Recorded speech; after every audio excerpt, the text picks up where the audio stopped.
Bonsoir tout le monde. Merci d'être venu aussi nombreux pour ces réflexions autour de la manière de penser, autour de la manière de voir le monde tel qu'il est vraiment. Et ma contribution, c'est celle qui va décrire comment une telle pensée, mais ce n'est pas la seule sur laquelle je me suis penché, mais qui m'a inspiré, mais vraiment très concrètement, une telle pensée a pu enrichir une démarche scientifique concrète d'enseignement, de recherche, d'écriture, et ça va jusqu'au film et des conférences. Comment cette pensée formulée par Schelling, mais tout d'abord par Goethe, a pu alimenter toute une démarche qui est en train de continuer avec beaucoup d'enthousiasme que ça nous apporte. Alors, un paradigme novateur face aux défis de notre temps. On a compris que cette limitation du monde réel à ce qui est matériel était en fait une illusion et que la réalité n'existe qu'à partir du moment où elle est pensée. Souvent, c'est des pensées qu'on a déjà reçues par la tradition, donc ça semble facile, mais lorsqu'on va remonter dans une nouvelle manière de voir les choses, il faut vraiment que ce soit des pensées que nous-mêmes nous ayons élaborées. Et c'est ça la contribution de chacune et de chacun, c'est de comprendre son monde d'une manière personnelle. Et c'est vraiment là où la pensée devient vivante. C'est lorsqu'on a nous-mêmes eu l'idée juste par rapport à ce qui est devant nous. Et ça vaut autant pour la vie domestique que pour la vie scientifique. Il n'y a aucune différence entre quelqu'un qui fait un artisanat ou qui aménage son intérieur, ou bien quelqu'un qui fait de la recherche scientifique. On travaille tous les de la même manière. Il n'y a pas vraiment de différence. Et ça, c'est quelque chose d'intéressant. Et naturellement, les défis de notre temps, la manière dont la Terre est en train d'être détruite, d'être abîmée, d'être polluée, c'est en fait directement par cette césure qu'il y a entre une manière globale de comprendre les choses, de comprendre que les choses ont une âme, un esprit, pas seulement de la matière, ou bien de les réduire à la matière et on se permet de lui faire n'importe quoi. Donc les défis de notre temps sont vraiment très concrets et là on va voir que cette pensée très riche, très vivante, nous apporte des solutions beaucoup plus simples que celles qu'on imagine ou bien que celles qu'on voudrait nous faire croire étant les seules. Il ne s'agit pas de réaliser une transition énergétique avec encore plus de technologie. Il s'agit en fait de revenir dans les fondamentaux de notre vie sur Terre. On n'a pas besoin d'avoir un homme augmenté de technologie, on a besoin d'avoir un humain augmenté de nature et de connexion avec la nature, avec le vivant. Et ça, je pense que la pensée goethéenne nous apporte des magnifiques outils. Alors, au fait que c'est une démarche en avance avec son temps, est basée sur l'observation intérieure de la nature. On a compris dans les deux premières présentations, c'est cette activité intérieure. Et une chose n'est utilisable, n'est réelle pour nous dans la manière où on peut l'utiliser qu'à partir du moment où on a compris sa fonction. Quand j'ai un objet allongé avec quelque chose de noir à l'intérieur, dès que j'ai compris que c'est un crayon, je peux l'utiliser pour écrire, mais tant que je ne sais pas quelle est la fonction de cet objet, il m'est absolument inutile. Et ça vaut pour tout, que ce soit des objets inanimés ou des objets animés. Quelle est la fonction de l'objet en tant que structure ou une fonction vivante, en tant qu'organe dans un organisme? C'est à partir du moment où on a compris la fonction que l'organe devient compréhensible. Et comprendre une fonction, c'est une activité de la pensée. On ne va jamais on ne peut pas comprendre, on ne peut pas appréhender une fonction sans avoir pensé. Et une fois qu'on a pensé juste une fonction, par exemple, quelle est la fonction de cet objet-là? C'est la fonction d'une table, une surface sur laquelle on peut écrire, travailler, etc. Une fois qu'on a compris la fonction de cet objet, on peut faire toutes les tables du monde avec tous les matériaux du monde, et c'est toujours des tables. Ça nous donne une liberté énorme parce qu'on a activé la pensée face à la matière. Alors, ce qui m'a beaucoup aidé, et là, si je parle du premier livre, la philosophie de la liberté, C'était en rentrant dans un grand voyage. Je voulais migrer en Australie. Finalement, ça m'a rattrapé. Après une demi-année, je suis quand même rentré en Europe. Et même avant de rentrer à la maison, quelqu'un rentre en conversation avec moi. Et il me parle de la philosophie de la liberté. Et quelques jours après, j'ai reçu par la poste par cette personne, un jeune, qui m'avait parlé de ce livre. Et en ouvrant ce livre, là, je me suis rendu compte qu'il y a des lectures solides. Solides, c'est-à-dire pas faciles. Entrez là-dedans, vous allez voir que c'est vraiment c'est une forteresse de la pensée dans laquelle il faut vraiment trouver les entrées, trouver les marches les unes après les autres pour entrer dans tout ça. Donc, se retrouver cette liberté, ça se fait au niveau d'une lecture d'un livre, mais c'est aussi, de manière générale, la liberté n'est jamais donnée. La liberté se conquiert, et c'est au niveau de la pensée la même chose. Donc j'ai jamais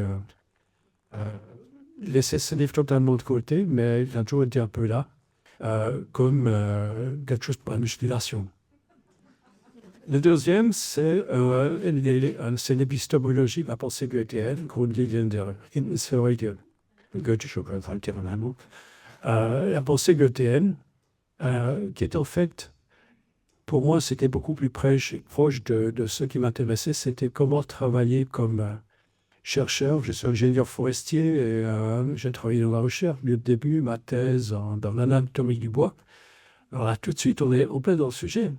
L'anatomie du bois devient vraiment une science lorsque c'est une anatomie fonctionnelle. Chaque cellule, on doit comprendre quelle est la fonction de la cellule. Et là, on se rend compte qu'il n'y a aucune cellule qui est fabriquée au hasard. Chaque cellule a sa fonction. Et ce n'est pas du tout du darwinisme au niveau de la structure du bois, par exemple. Ce n'est pas une cellule qui est plus forte que les autres et qui il s'en fait beaucoup et quelques-unes vont réussir leur mission. Toutes les cellules ont une fonction, rien n'est fait au hasard. Donc là, ça me remet aussi beaucoup d'idées reçues concernant le développement, l'évolution, dans leur juste place, en comprenant que tout ce qui vit a une raison de vivre et une fonction à remplir, simplement au niveau de la recherche. Et pour cette épistémologie de la pensée goethéenne, je vais faire très simple, une grande différence doit être faite entre faire de la recherche dans le domaine purement physique, dans la matière, ou bien est-ce qu'on fait de la recherche dans le domaine du vivant. Alors ce qui est bien décrit ici, c'est que dans le domaine de la matière, du purement physique, du matérialisme tel dont on a besoin de cette matière, il faut la manipuler et l'utiliser correctement. La matière physique inanimée, non vivante, est gérée finalement et régie par la gravitation, l'attraction terrestre. Un objet tombe. Et une des deuxièmes lois, c'est la loi de l'entropie. L'entropie, c'est un très joli mot, mais quand vous savez que lorsque l'entropie augmente, c'est que la structure se désintègre, se dégrade, est en train de perdre sa structure. Donc tout ce qui est purement matériel est soumis à l'attraction terrestre et est soumis à la dégradation. Donc c'est livré à lui-même. Et tout ça dans les lois de causalité. Un objet entrechoque un autre et il y a un effet, et ainsi de suite. Et lorsqu'on passe dans le monde du vivant, on observe des choses très intéressantes. Vous avez brusquement des structures qui changent dans le temps, mais pas dans le temps d'une augmentation de l'entropie, comme on dirait, pas dans le temps d'une dégradation, mais dans le temps d'une organisation. Et tout ça, ça se passe à l'inverse de l'attraction terrestre. Ça se passe contre l'attraction terrestre. Ça se passe en sens inverse de ce à quoi on serait normalement destiné. Être toujours à plat sur la surface terrestre. Et ça s'appelle par exemple un arbre. Un arbre fait exactement le contraire de ce que le monde purement matériel voudrait qu'on croit qu'il soit seulement capable de faire. Voilà, alors dès que vous voyez un arbre, vous savez, là, vous n'êtes plus du tout dans le monde purement matériel, vous êtes dans le monde vivant. Et là, brusquement, vous voyez qu'il y a des arbres d'une telle espèce, d'une telle autre espèce. Donc là, on a vraiment le type, ou bien l'essence, ou bien l'espèce, qui a sa manière d'apparaître au monde. Le être le fait différemment du pin sylvestre et de l'if, par exemple. Donc là, on a brusquement une entité qui habite le matériel et qui fait quelque chose avec le matériel et qui lui donne une forme, et cette forme évolue selon les lois de la métamorphose. Voilà en très grande ligne ce que cette épistémologie de Goethe nous apporte. Et un livre dans lequel on a beaucoup travaillé, toujours des groupes de travail, quelques collègues. J'ai souvent fait le voyage de Bienne à Zurich une fois par semaine juste pour aller travailler ensemble le soir sur ce cours aux agriculteurs. C'était une série de conférences. Et là, c'était d'une richesse incroyable parce que ça parle beaucoup d'arbres, beaucoup de forêts, mais surtout d'agriculture du futur. Parce qu'on en est conscient, il faut vraiment mettre le regard ou le doigt sur l'essentiel de la survie dans le futur, c'est-à-dire quels sont les besoins essentiels. C'est une eau pure, un air pur, de la nourriture correcte. Et ça, on l'a de moins en moins avec l'agriculture intensive chimique.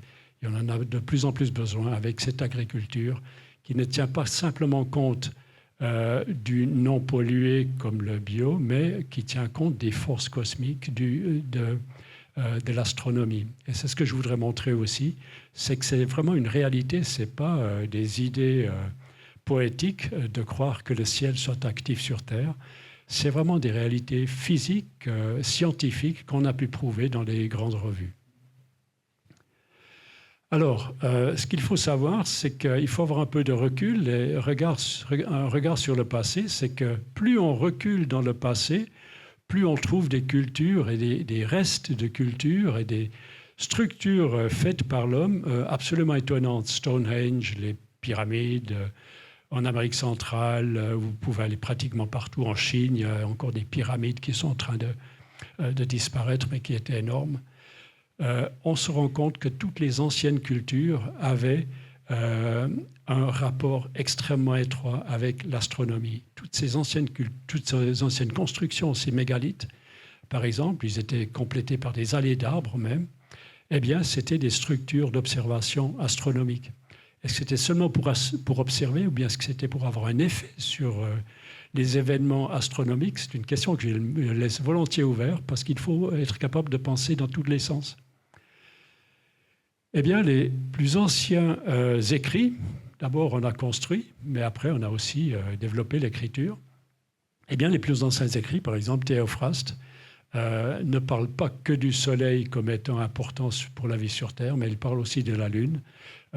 Dans les règles d'abattage, il y a une saison appropriée pour la coupe des arbres, et dans cette saison, la saison c'est donc le soleil, et dans cette saison, le bois est plus dur et moins sujet à la pourriture, donc pour construire, s'il est abattu au début de la lune décroissante. Et ça, c'est une des règles les plus intéressantes et les plus précises, parce qu'il ne parle pas simplement de la lune décroissante, comme on a dans beaucoup de calendriers, d'almanach, mais c'est le début de la lune décroissante. Et là, on a découvert qu'il est vraiment le plus précis, tout en étant le plus ancien. C'est assez paradoxal. Et plus tard, ça s'est perdu. Donc il y a cette notion de savoir extrêmement ancien qui se sont effrités, effilochés et qu'on a presque perdu. Est-ce que c'est des réalités? Alors là, c'est intéressant. Il y a eu une césure qui a eu lieu dans l'histoire où on a parlé de christianisme. À un moment donné, la religion, cette nouvelle spiritualité a été prise en main par des structures humaines, par les églises. Et il y avait régulièrement des conciles qui faisaient de la jurisprudence pour les besoins de l'Église. Et on a donc l'Ancien Testament dans la tradition chrétienne, Job par exemple, qui parle de ce magnifique spectacle des étoiles, et c'est toi qui serres les liens des Pléiades, les chaînes d'Orion, les signes du zodiaque, conduis-tu la grande ours et ses petits, connais-tu les lois du ciel, ou règles-tu l'action qu'il exerce sur la terre? Donc, c'est s'adresser à un monde spirituel qui, au travers des étoiles, a un effet sur la terre. C'est dans l'Ancien Testament, c'est la tradition chrétienne, tout à fait reconnue, qu'on n'a jamais éliminé de ces écrits-là. Eh bien, en 561, et 10 ans plus tard, 571, à Braga, il y a eu un concile organisé par l'Église romaine, comme il y a eu un concile à Nicée, à Constantinople, etc. On parle beaucoup du dernier pour la dernière profession de foi dont on pourrait discuter, en fait, puisque ça a été élaboré par les hommes en discutant et surtout en se chamaillant, eh bien, à un moment donné, on a décidé que, c'est le canon 72, il n'est pas permis aux chrétiens de s'en tenir aux traditions païennes et d'observer et mettre en pratique les éléments ou la lune, ou le cours des étoiles, ou la vaine illusion des signes lors de la construction, du semis, de la plantation d'arbres ou pour sceller un mariage. Donc à un moment donné, on a décidé, ça c'est du vieux savoir, à partir d'aujourd'hui, il n'est plus permis. Donc c'était très grave à l'époque d'être considéré comme retour au paganisme, comme hérétique. On sait ce qu'ont subi les hérétiques à partir de ce moment-là. Et je pense au XIIe siècle, XIIIe siècle, les cathares, etc., hérétiques, et ils étaient donnés en chair à pâture à tous ceux qui allaient se servir de leur pays en les ayant éliminés. Eh bien, voilà ce qu'on a fait de ces anciens savoirs qui étaient finalement universels. Ces savoirs concernant la Lune, concernant l'importance de la position de la Lune dans le zodiaque, mais aussi le Soleil par rapport au zodiaque, tout ça, ça joue un rôle. C'était reconnu, et là, on l'a déclaré comme étant nul et plus du tout reconnu et surtout interdit. Alors ça a eu un effet puisque les cercles scientifiques sont sortis, les premiers scientifiques étaient des gens qui savaient écrire et qui savaient manipuler leurs pensées, qui connaissaient les anciens, les auteurs, qui connaissaient Aristote dont on a parlé, Platon, etc., Pythagore. Eh bien, c'est l'Église qui pratiquait en fait la vie spirituelle, et c'est des rangs de l'Église que sont sortis les premiers scientifiques. Je pense à Mendel, par exemple. Eh bien, les scientifiques sortant des rangs de l'Église, finalement, n'ont jamais remis en question, n'ont jamais osé remettre en question ce dogme de l'interdit de ces anciens savoirs dans lesquels la Lune jouait un rôle. Et si vous prenez un livre de biologie des plantes, ça c'est l'une des magnifiques références, un livre superbe, plein de connaissances, Raven, Evert et Eichhorn, un livre il est dans sa 5e édition ici, mais maintenant il y en a peut-être une trentaine. Ce livre, vous allez regarder un peu de quoi est-ce qu'il parle. Vous prenez le glossaire, vous regardez quels sont les mots qui apparaissent dans le livre. Alors dans le glossaire, vous allez pouvoir voir le terme soleil. Le soleil, il y a toute une série de citations, même énergie solaire, etc. Et vous vous demandez, et la Lune dans tout ça? Eh bien, la Lune n'existe pas. Il n'y a rien concernant la Lune dans le glossaire, alors que le Soleil est surreprésenté. C'est assez machiste, non? Eh bien, la place de la Lune, vue de la Terre, dans le ciel et sur Terre, eh bien, c'est une dimension qui est absolument identique à celle du Soleil. La Lune n'est pas moins grande que le Soleil. Et aujourd'hui, on est bien placé pour en parler. On vient d'avoir une éclipse. Eh bien, c'est ce dessin. La Lune, devant le Soleil, là c'est juste avant, la Lune qui s'approche du Soleil, et lors d'une éclipse totale, eh bien, la Lune, en tant que disque, couvre le disque solaire, et ça fait vraiment une nuit sur Terre dans le cône de projection de cette adéquation Lune-Soleil. La même dimension. Ça dépend s'il y a une distance de la Lune par rapport à la Terre qui change. Là, il y a quelques degrés de différence, mais en général, c'est exactement la même dimension. C'est donc ici déjà un premier point à remettre en question. Mais pourquoi la Lune a-t-elle disparu du monde scientifique, du pensée scientifique? C'est quand même un problème. Mais au-delà de ça, qu'est-ce que ça signifie que la Lune ait disparu de la représentation scientifique à côté du tout-puissant Soleil? Sachant que symboliquement, dans beaucoup de cultures, la Lune est beaucoup plus représentée comme un symbole du féminin et le Soleil comme un symbole du masculin. Donc ici, on a finalement, à ce niveau-là, éliminé le féminin, mais d'une manière brutale, pour le rendre invisible. Et ça, je trouve que c'est grave. Et là, je trouve qu'on pourrait dire que Steiner a vraiment vu les choses différemment et n'a pas pratiqué une science masculine, parce qu'il a initié des instituts de recherche, astronomie, médecine, sciences de la nature. Et qui a-t-il mis à la tête de ces instituts de recherche? Des femmes. Et là, c'est par exemple Elisabeth Wrede. Pour l'astronomie, elle était mathématicienne, astronome. Elle a écrit des choses assez fabuleuses sur l'astronomie, sur la nouvelle manière de comprendre le monde de l'astronomie en tenant compte aussi des traditions, reconnectant avec ses anciens savoirs. Et vous avez, je n'ai pas représenté Ita Wegman, qui était pour entre le ciel, entre l'astronomie et la Terre, pour le domaine de la recherche sur l'être humain, la médecine. Une femme aussi qui l'a accompagnée jusqu'à son dernier souffle. Et Lily Kolysko, encore une femme, une jeune femme magnifique qui a eu aussi un enfant. Et cette Lily Kolysko a fait un travail fabuleux. On n'imagine pas, il faut entrer dans sa biographie. Jamais un homme, je pense, aurait fait un travail pareil. Donc, ici déjà, j'aimerais souligner que Steiner a vraiment ouvert, a été inclusif par rapport au monde féminin. Oui, c'est-à-dire, je reviens justement à l'intention de toute cette représentation. C'est une démarche inclusive par rapport au genre. Et ça, c'est nouveau. Imaginez à l'époque qui occupait les postes clés. C'était certainement pas des hommes. Lui, il a eu cette initiative pour les visions du monde. On va revenir à ça. Inclusif pour les visions du monde, tenir compte de ce que l'humanité a pensé et fait et vécu pendant des dizaines et des centaines de milliers d'années. Et ne pas croire que nous sommes les premiers à faire et à penser des choses.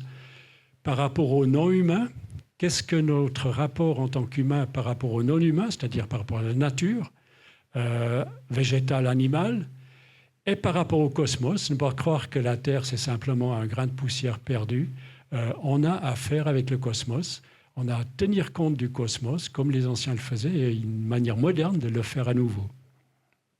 La science, et là je la mets entre guillemets, c'est celle qui se donne ce terme, mais en fait nous sommes tous scientifiques. Autant que nous sommes ici, nous avons tous notre analyse du monde, que ce soit avec des appareils ou sans, ce n'est pas très important. Et celle qui pense détenir le savoir face au savoir traditionnel. Et là, c'est intéressant, il y a quand même des penseurs qui se rendent compte qu'il y a une attitude qu'on ne peut plus continuer de pratiquer comme jusqu'ici. Elles appellent ça un impérialisme cognitif occidental, c'est-à-dire la science qui pense avoir seule les outils du savoir, et tous ceux qui ne pratiquent pas avec ces outils-là sont exclus de l'acquisition du savoir. C'est Bonaventura de Sousa Santos. Et je reprends une image de ce livre de Raven Evert Eichhorn, dont j'ai parlé avant. Il y a dans ce livre la représentation d'un botaniste habillé en blanc. Il est habillé en blanc et il fait un herbier blanc où il récolte les plantes selon les indications d'un homme médecine, Wayana, c'est en Guyane ou en Amérique du Sud. Et cet homme lui dit comment est-ce qu'il appelle la plante, quelles sont les propriétés, etc. Et dans la légende, c'est au Suriname, dans la légende, il est mentionné que ces savoirs transmis ou donnés, communiqués par cet Indien traditionnel ont été acquis pendant des milliers d'années d'essais et erreurs. Est-ce que c'est aussi simple que ça? Ils n'ont même pas eu la modestie, où ils ont eu l'arrogance de croire d'être les seuls à expliquer comment cet homme a acquis ses savoirs. Il décide que lui a appris tout ça par essai et erreur. Ils ne se sont pas même donné 30 secondes pour lui poser la question. Et je crois qu'ils ont soigneusement évité de lui poser la question parce que ça leur aurait détruit leur vision du monde restrictive. S'ils avaient été un tout petit peu cultivés, ils auraient par exemple lu un anthropologue américain aussi, Jeremy Narby, dans Le Serpent cosmique, où il montre comment le savoir traditionnel sud-américain, amazonien est acquis et comment ce savoir est efficace et réel. Et parfois, c'est un savoir extrêmement complexe, mais ça se fait en se mettant en communication avec les plantes. Donc là, on revient à cette à cette notion de l'idée qui existe aussi hors de nous, avec laquelle on peut communiquer, et cette idée peut être comprise et peut nous servir à combiner des plantes. Souvent, c'est des combinations très compliquées, et s'il lui avait demandé « mais comment sais-tu ça ?», il lui aurait dit « mais c'est le Dieu de cet arbre ou bien l'esprit de cet arbre qui m'a dit va chercher ceci, va chercher cela, tu fais ça, cuire ceci tant et tant de temps, etc. Surtout ne respire pas. Voilà, c'est ainsi qu'on est vraiment inclusif du point de vue d'autres cultures. Voilà, et cet respect face aux approches et connaissances des cultures anciennes et locales, Steiner lui-même, il n'a pas pu le faire, il a eu trop à faire, il s'est concentré sur l'essentiel, mais il a dit une fois, quand j'étais tout jeune, j'ai eu l'idée d'écrire ce qu'on appelle une philosophie paysanne, de répertorier la vie conceptuelle des paysans dans toutes les choses qui les touchent. Donc une vie conceptuelle des paysans. Donc toutes les cultures ont finalement une structure de la pensée, une structure de leur vision du monde, une vie conceptuelle, et ce n'est pas simplement un système conceptuel, une vie conceptuelle. Les concepts évoluent, eh bien les paysans, pour lui, l'avaient autant que les citadins, par exemple. Il en serait ressorti une sagesse subtile, une philosophie qui s'exprime de manière grandiose sur l'intimité de la vie naturelle, déjà dans la formation des mots. Simplement, les mots sont déjà des représentations de la manière dont on perçoit les choses. Aujourd'hui, il n'est plus possible d'écrire une telle philosophie paysanne. À notre époque, les choses se sont le plus souvent complètement perdues. Voilà, on a laissé perdre beaucoup de choses, mais heureusement pas tout à fait.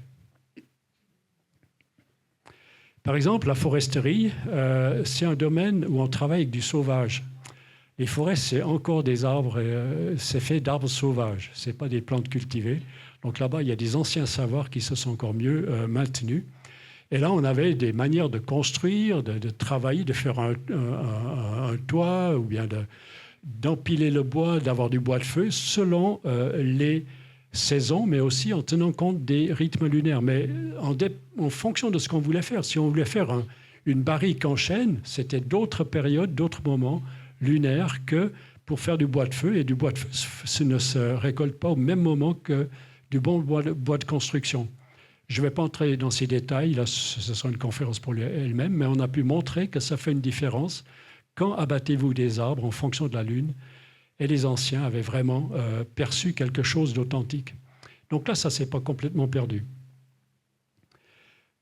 Et par exemple, malgré que l'Église catholique ait mis, comment est-ce qu'on peut appeler ça, cet interdit sur ces anciens savoirs, avec les réformations, il y a aussi eu des structures très rigides, mais au moins, le calendrier de Zwingli laisse de nouveau ouvert cette ancienne tradition lunaire. Donc, les paysans, les gens avaient chez eux un calendrier pour chaque mois, avec le signe du mois, c'est déjà de l'astrologie, de l'astronomie, et puis en plus, les positions de la Lune, les montées, les descentes de la Lune, les planètes, tout ça. C'était des paysans incroyablement intelligents, ils avaient l'astronomie sur leur table de cuisine. C'était plus en train. Aujourd'hui, ils sont en train de remplir des formulaires pour les autorités. Là, les autorités étaient placées ailleurs.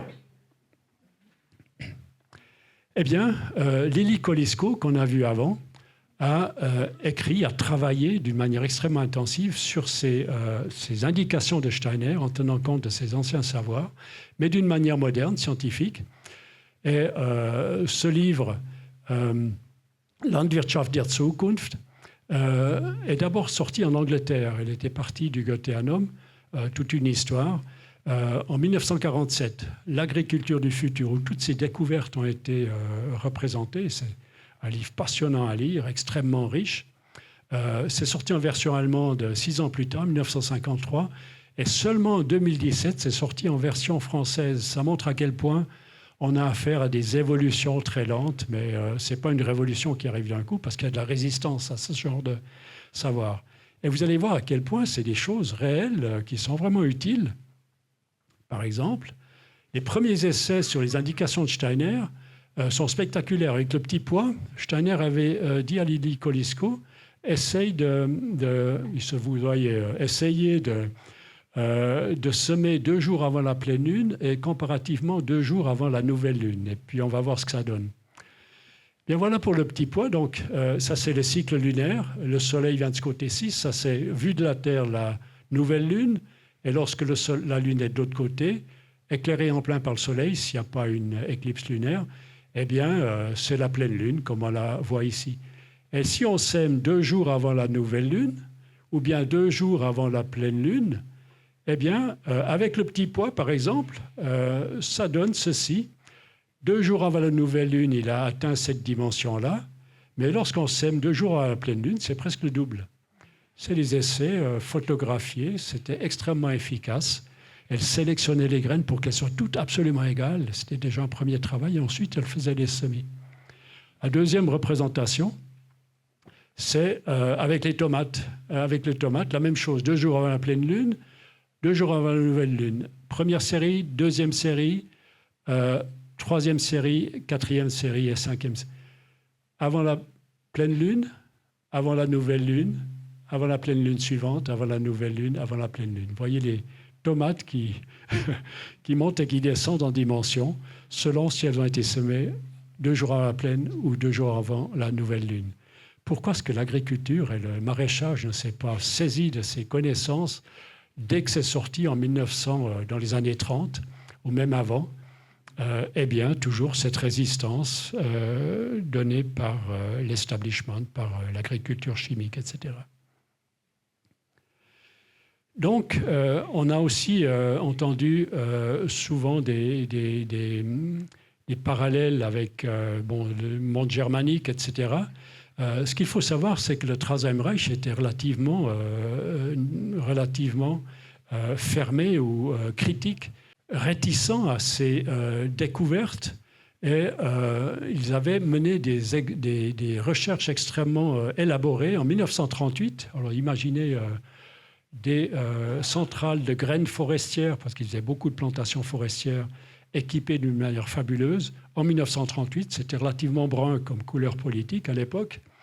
Eh bien, ils ont voulu tester l'effet lunaire sur des graines d'une essence dont on pouvait soupçonner qu'elle sera extrêmement peu sensible. L'épicéa et la lune, chaque essence a un peu son affinité. Et l'épicéa, c'est une essence beaucoup plus liée à la chaleur, mais pas tellement à la lune.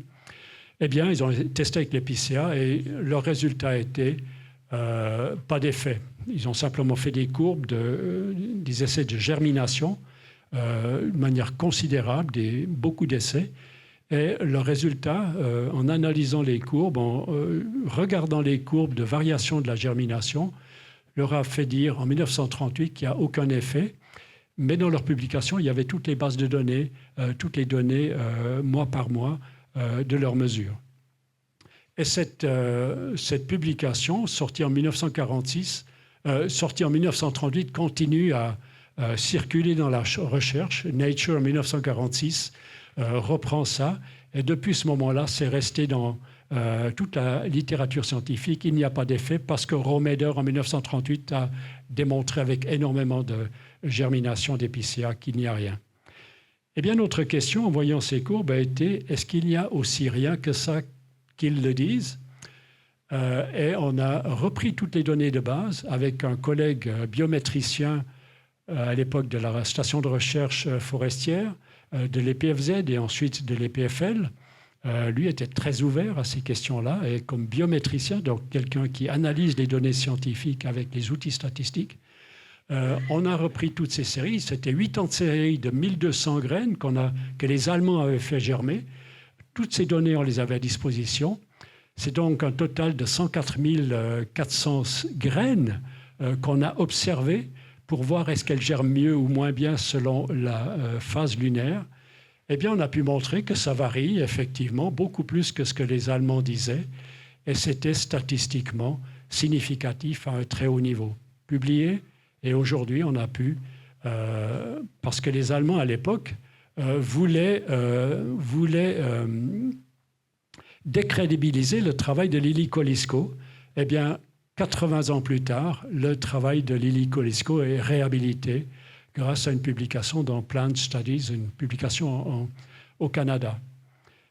Il a fallu du temps, mais même le monde scientifique est quand même intéressé à publier ces choses parce que c'est des efficacités réelles. On a fait de la recherche dans différents domaines, on a tout mis sur les arbres, c'est comme si les arbres étaient en station intensive. avec des électrodes, etc. Je vais passer les détails, mais dans toutes les disciplines qu'on a appliquées aux arbres, la recherche sur les arbres, toujours on a trouvé des effets lunaires lorsqu'on les cherchait. On ne les trouve pas lorsqu'on ne les cherche pas, bien sûr. Donc un vrai scientifique, c'est quelqu'un qui pose des questions, qui sait, là je ne comprends pas quelque chose, j'aimerais savoir, on établit des hypothèses, et c'est tout de l'activité de pensée. Donc par exemple, pour revenir aux hypothèses, déjà Newton, qui est très respecté, qui pratiquait l'alchimie même, eh bien lui disait qu'on ne doit pas faire d'hypothèses avant de faire les recherches, on doit prendre les réalités telles qu'elles nous viennent. Et une fois que les réalités, une fois que la nature parle, et ça c'est Goethe qui le dit, laissez parler la nature, eh bien là, on va voir ce que ça nous dit, comment est-ce qu'on le ressent, comment est-ce qu'on l'observe, quelles sont nos perceptions sensorielles, et ensuite, on va essayer de comprendre ce qu'elle veut nous dire. Déjà Newton le disait, mais il n'y avait pas d'a priori, selon lui, à mettre entre nous et la réalité. Et là, c'est intéressant, il dit même qu'il ne faut pas mettre quelque chose d'occulte entre nous et la nature. Et ça, je trouve très sain, en fait. Ce qui est occulte, c'est ce qu'on ne comprend pas. Donc, ce qu'on veut, c'est passer du croire au savoir. Donc, l'occulte, finalement, si on prend le mot un peu différemment que couramment, c'est finalement pas très intéressant. Ce qui compte pour nous, c'est ce qu'on a compris. Voilà, alors, parmi les savoirs qui ont passé dans les tiroirs de la science, toujours il y a eu des choses intéressantes publiées. Lorsque vous mettez des graines dans l'eau, selon la phase lunaire, vous pouvez faire ça tous les jours, il y a toujours la lune quelque part, c'est une fois le premier croissant, une fois le dernier, etc. Eh bien, lorsque vous trempez les graines dans l'eau et vous les ressortez, vous pesez combien d'eau a été absorbée, eh bien, vous allez voir que ça monte et ça descend, ça remonte, ça redescend, ça remonte, ça redescend, en fonction des phases lunaires. 2 jours avant la pleine lune, dont on parlait avant, 2 ou 3 jours avant la pleine lune, eh bien, les graines absorbent beaucoup plus d'eau pour le petit pois, pour le haricot ici, que juste après la pleine lune, par exemple. Ça fait une différence de 20%. Donc là, on a déjà un premier début d'explication. Les graines, une fois qu'elles ont bien pris de l'eau, elles vont bien pouvoir germer, mais lorsqu'elles sont réticentes à prendre de l'eau, elles restent sèches, elles ne germent pas correctement. C'est déjà un petit début.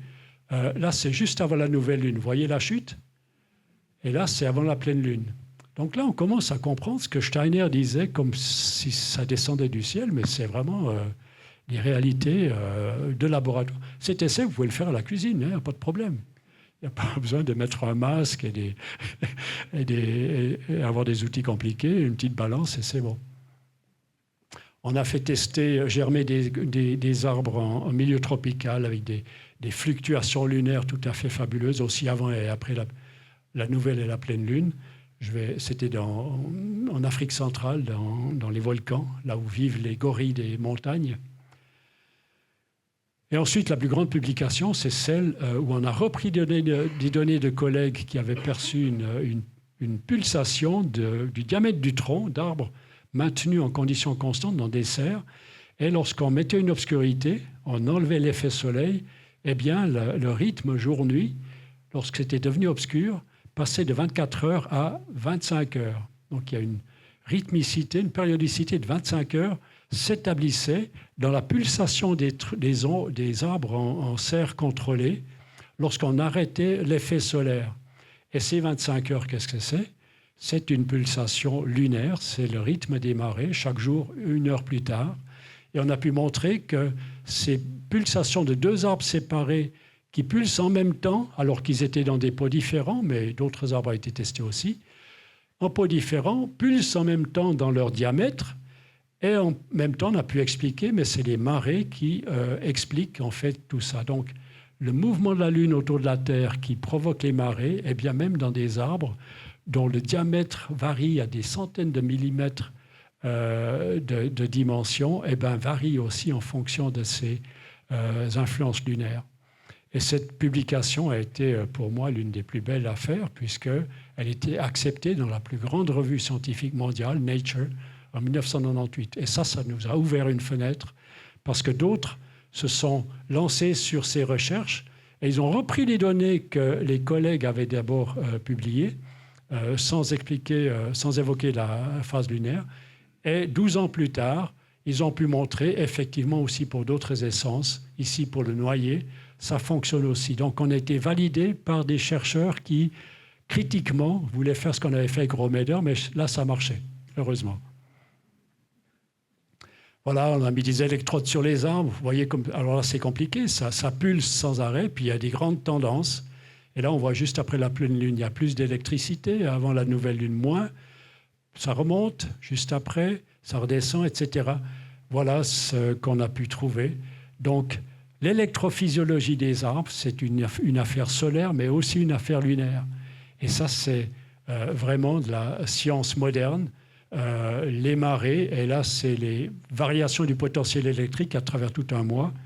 Ou bien ici, les marées, et là, c'est les potentiels électriques, et là, c'est le flux de sève. Même le flux de sève fluctue en fonction des marées lunaires. Et aujourd'hui, on a des livres sur l'électrophysiologie des plantes. On met des électrodes sur les plantes, comme on fait des électroencéphalogrammes, des électrocardiogrammes. On fait la même chose avec les plantes. Et là-dedans, il y a un chapitre sur les influences lunaires. Donc tout ça, ça bouge quand même dans le bon sens. Mais Steiner était vraiment très, très tôt là-dessus. Voilà, et maintenant je reviens avec notre connexion à la Terre. La Terre considérée comme étant un organe de la Terre. Les arbres sont des organismes, mais des organes de la forêt. Les forêts sont des organismes, mais sont des organes de la Terre. Il faut toujours savoir penser les choses de manière double. On peut être organisme, mais organe de quelque chose qui nous dépasse en même temps, sans perdre notre qualité d'organisme. En tant qu'être humain aussi, on appartient à la société sans laquelle on serait beaucoup moins, mais on contribue à la société parce qu'on est une individualité. On est à la fois organisme et organe. Eh bien, Humboldt, magnifiquement décrit par Andrea Wulf, démontre ça lors de ses premiers voyages au Venezuela. Mais là, vous avez des boisés. Et même les gens locaux disaient, les Blancs qui sont venus, les colonisateurs qui nous ont déboisé nos terres, ont provoqué un effondrement de climat, érosion, etc. Les gens qui ont subi ça l'ont observé, savaient, les anciens du lieu ont observé et ont dit à Humboldt, mais vous voyez ce que ça fait lorsque vous venez nous abattre les arbres. Et aujourd'hui, on a des livres sur la déforestation globale. Ça n'a pas cessé de continuer dans ce sens-là. Et là, une nouvelle étape, c'est le cours aux agriculteurs, 1924. C'est les fondements spirituels, donc cette spiritualité paysanne, elle doit aussi être reconstruite. De la méthode biodynamique, ce n'est pas simplement bio, mais biodynamique, donc il y a du rythme là-dedans, des rythmes cosmiques. Et lui, il dit de la forêt agit sur des très vastes surfaces dans son voisinage, en 1924.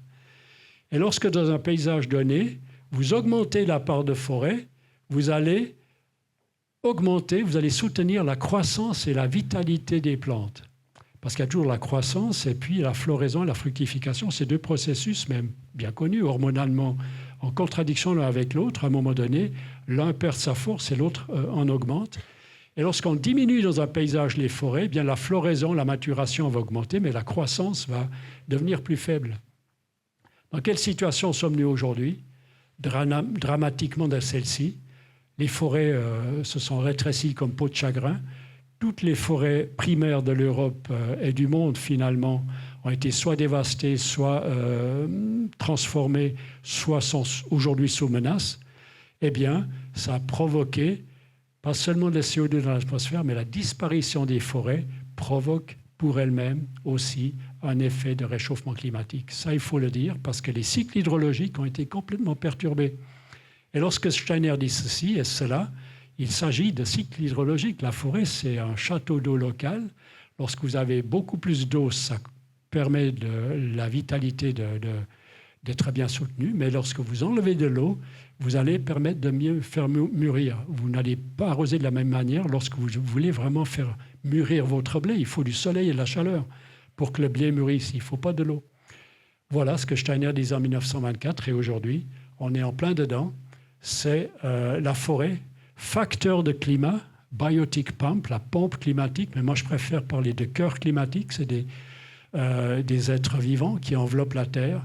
Et on parle des rivières volantes qui sont plus importantes que les rivières physiques. Encore une fois, l'invisible qui est plus important que le visible et qui permet de faire vivre le visible. Eh bien, Viktor Gorchkov et Anastasia Makarieva ont été les premiers à mettre en évidence le fait que les forêts animent le climat terrestre. Et si les arbres poussent bien sous les tropiques, c'est pas parce qu'il fait chaud et humide sous les tropiques, c'est exactement le contraire. S'il fait chaud et humide sous les tropiques, c'est parce qu'il y pousse des arbres. Et aujourd'hui, on est en train de couper ces arbres. Donc on a une désertification qui menace. Voilà, alors j'aimerais juste finir avec Schopenhauer, pour finir dans les cercles, dans les sphères philosophiques. Il ne s'agit pas de voir ce que personne n'a encore vu, donc il n'y a pas besoin d'être occultiste, mais de penser à partir de ce que chacun voit, ce que personne n'a encore pensé. Donc ça vous encourage à y aller. Tout est intéressant à partir de ce moment-là. Et si ça vous intéresse d'aller plus loin, il y a un livre qui est sorti, Rudolf Steiners Eine Bedeutung für Wissenschaft und Leben heute.